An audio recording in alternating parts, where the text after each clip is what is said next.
Segment brought to you by Kansas Regenerative Medicine. Your stem cells, your health, your life. Back again. Well, I told you last week that I had gone up to Oberlin to visit with my friend Sharleen Wurm. So the last Indian Raid Museum, we talked about how great it was, and that's what the segment is about. But I want to tell you what's going on there. And as we have been talking about this wet spring, they had a deluge there a few weeks ago, had a lot of roof damage to one of the buildings. Now they've got almost 20 buildings on this property. You can't believe how extensive this museum is. But one of the buildings did have a lot of roof damage, and they're in the process. When I was up there a couple of weeks ago, they were busy putting on the new roof, but you can imagine what kind of mess that makes. I don't think they had any artifacts damaged because some gal came in and they found it as the water was, coming through, and they got things covered up and out of the way. But you've got, the insulation out of the ceilings. I mean, it's a mess. It's a real mess. So it's a big, expensive job to fix. So if you can help out the Decatur County Last Indian Raid Museum and their expenses in repairing this ceiling and the roof, that would be very, very nice. So go up and take a look and then drop a little something in the collection jar when you're there. Sounds good. All right, let's take a look at this great museum.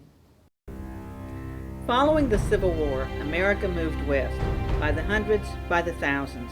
Decatur County's rolling grazing land and lush bottoms lured rancher and farmer alike to make a life in the northwestern reaches of Kansas. It was an important stop on the Great Western Cattle Trail, which saw thousands of longhorns driven from Texas to northern railheads and markets. The area grabbed the nation's headlines in 1878 when a band of Cheyenne left their reservation and headed home to the Black Hills, raiding farms and homesteads in their path, leaving death and destruction in their wake. Decatur County's Last Indian Raid Museum in Oberlin celebrates the pioneering heritage of its community while interpreting one of the most historic events on the Great Plains.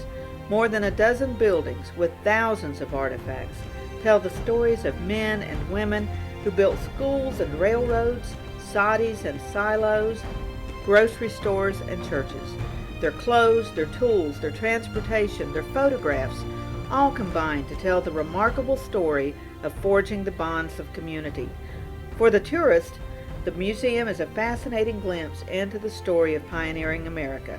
For folks who come home to visit from far-flung cities, the displays offer a way to reconnect to the land and to loved ones long gone.